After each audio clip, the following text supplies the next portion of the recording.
know, sometimes I get really angry and I don't know how to control. So like, how do we control our temper? It's a really relatable question nowadays. ठीक है, कभी भी कुछ करने से पहले ना आपको हमेशा उसका सोचना चाहिए कि उसका आउटकम क्या होने वाला है. जब आप आउटकम एनालिसिस करते हो ना, तो most of the time you end up taking a right और रैशनल डिसीजन. ठीक है, तो there is a very great saying, something done in anger can not be undone.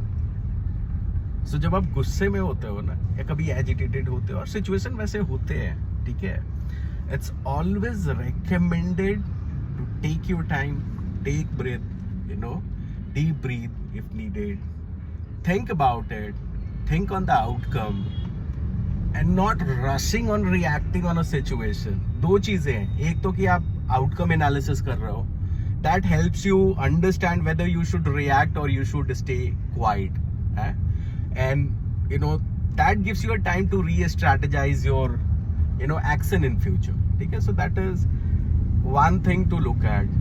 When we say that something done in anger cannot be undone. दूसरा angle क्या है कि कुछ situation होती है, कुछ लोग होते हैं, कुछ उनके एक्शन रिएक्शन होते हैं जिसके कारण आप एजिटेटेड फील करते हो, एंग्री हो जाते हो, right? Otherwise there is no reason to get angry, right? So you get angry on some situation और some people.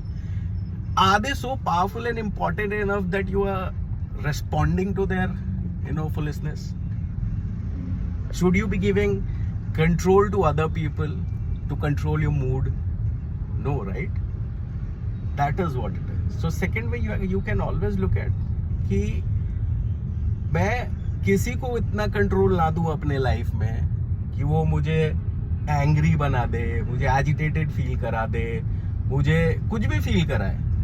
Your feeling should be in your own control, own hand, right? आपको feel करना है गुस्सा होना, तो आप feel करो, but किसी के कारण नहीं होना चाहिए. उतना इम्पोर्टेंस किसी को नहीं मिलना चाहिए आपके लाइफ में.